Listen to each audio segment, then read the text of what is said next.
Hey family, welcome back. Thank you so much for visiting.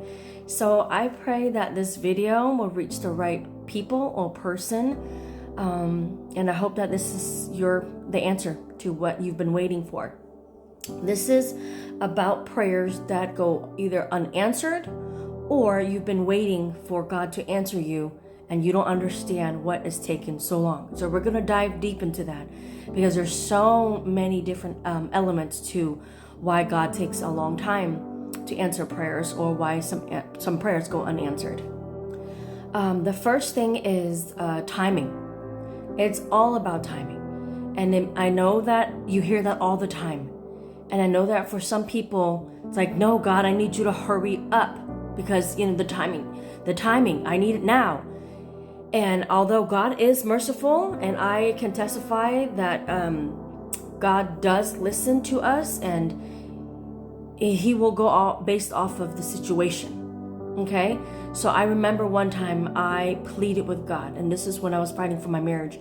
And I said, God, I prayed. And I said, look, I know I'm not supposed to rush you, and I know I'm not supposed to give you a timeline. But I also know that you are merciful, and I also know that you will judge the situation. Please send a miracle because we are losing my husband. Please, God, send a miracle. The next day, that miracle happened, and my husband was able to encounter God through a deliverance team. They live an hour away, and they happen to be where we used to live, which is Sacramento, California. And they came there from an hour away, and they set up shop downtown. My husband didn't know this. I didn't know this. My husband was supposed to charge his car where we live, but it was all full. And so he felt the Spirit say, "Go downtown." He goes downtown, and he leaves to go to the bathroom. When he comes out the bathroom, the guy stops and says, "Excuse me, sir. The Spirit tells me that I really need to pray for you. Can I pray for you?" He had a huge encounter that day. And the wife of that guy, she stopped them during the prayer. They actually prayed for him 4 times and did some deliverance because they saw in his eyes was twitching. And they knew, they were like, think there's some demons in you. And she knew, and she said, "Hey," and this is what she said. She says, "I see that there is a soul tie between you and a coworker. Is that true?" And even the husband was shocked because he didn't even pick up on it, but she did.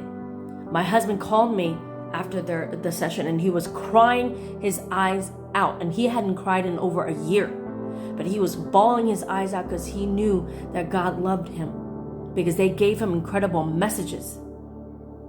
And one of the things they said is, the wife that's waiting for you at home, that is the woman that God wants for you. Among many other messages, that one he said too. So I was blown away. Talk about timing. One of the reasons why God has you wait for answered prayers is certain conditions needed to be met. Sometimes the person that you are right now cannot receive that answer, okay? Or the situation hasn't changed enough for the answer to come. Preparation to receive the answer. Sometimes the waiting is part of the preparation to receive the answer. You're not ready for it, okay? The situation hasn't changed enough for that answer to be received. So preparation, God's preparing you. Waiting is part of the process. The waiting builds our faith and trust in Him. Relying on Him, His promises, even without seeing the answers, we still continue to rely on Him. And it's also, waiting also humbles us. So now we don't depend on ourselves and our own strength, our own wisdom, our own ability. It's a total surrender, and we give it up to God, and now we rely on Him, His power, His strength, His wisdom, and His abilities. Because I know everybody's like, I want to do it, and I'm going to do it myself. Let me talk to you really quickly about Saul, King Saul. King Saul did that. 3 times he did something real big and bad, against God's wishes because he couldn't wait. And because of that, he ended up losing his life. He even consulted in a witch, in a medium, a psychic.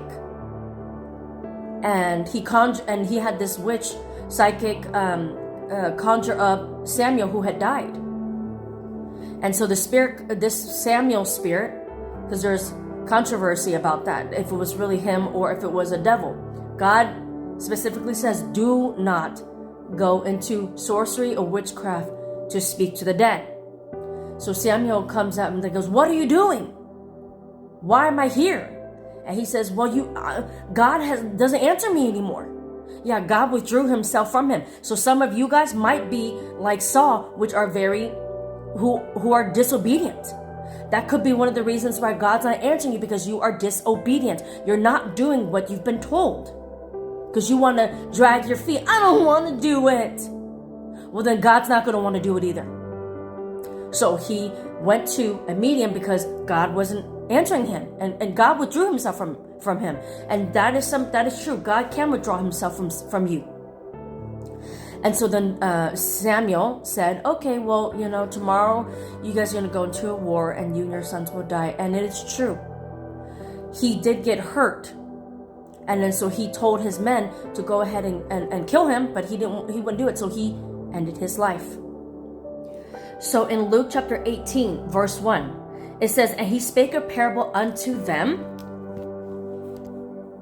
And he spake a parable unto them to this end, that men ought always to pray and not to faint. Ought means we have a moral obligation to always pray and to not faint. And don't stop praying. Like the parable of the widow, how she went and she bugged the heck out of the judge. I need you to avenge me. Take vengeance against my enemy. And so she kept bugging the judge. And the judge goes, I don't even believe in God, and I'm not afraid of man, but I'm going to give you this judgment because you're going to keep bothering me. Okay? So then God replied and said in Luke chapter 18, verse 7, and shall not God avenge his own elect, which cry day and night unto him, though he bear long with them? He hears you. He hears your cries. Verse 8, I tell you that he will avenge them speedily. Nevertheless, when the Son of Man cometh, shall he find faith on the earth? He needs you to have faith. He will avenge you speedily. It will happen. Might not be happening in your time, but God is coming. Another one of the reasons why sometimes your prayers are not being answered and why you have to wait so long is delay. But delaying doesn't necessarily mean deny. God is having to make things happen, change people, change situations in order to answer one prayer. You don't understand what God has to do behind the scenes.